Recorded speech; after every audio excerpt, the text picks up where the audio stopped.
இதுதான் நீங்க கேட்ட மாதிரி ஏன் சார் இவ்வளவு இடம் இருக்கு, ஏன் அந்த ஊரை கொண்டு போய் திருவள்ளூர்ல போட்டீங்க? ஆ இந்த செட்டை பத்தி அப்ப பிளான் இல்ல. இது பிளான் பண்ணதுக்கு அப்புறம் அதே மாதிரி ஒரு ஊர் தேவைப்பட்டுச்சு. ம் ஓகே இங்கேயே போட்டுடலாம்னு சொல்லிட்டு தான் இந்த ஏரியா. இது வந்து அந்த ஊருக்கு சம்மந்தம் இல்லாத ஒரு ஊரு. ஓ ஆமா, இது வேற ஒரு உலகம். இது இங்கே தான் வந்து அந்த பெண்கள் எல்லாம் உட்கார வச்சுட்டு அவங்க பேசிட்டு இருப்பாங்க. இது ஒரு தனி ஊர்.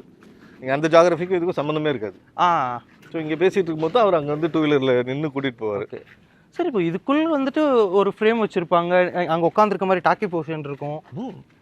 நிறைய இருக்கும். போலீஸ் வந்து சுடுறது இருக்கும், ஆ ஏகப்பட்டது இருக்கும் இதுக்குள்ள.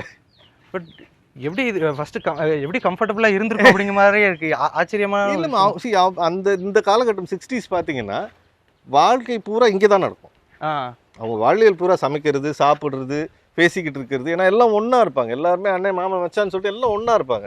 ஸோ அவங்க லைஃப் ஸ்டைலே வந்து இங்கே தான். ஓகே தூங்குறதும் இங்கே தான். மழை வந்தால் மட்டும்தான் உள்ளே போய் படுக்கிறது, வயசுக்கு வந்த பொண்ணுங்கிறதா உள்ளே போகும், அவ்வளோதானே வழிய. ம் எல்லாமே லைஃப் வந்து ஆக்டிவாக இந்த ஏரியாவில் தான் நடக்கும். ஓகே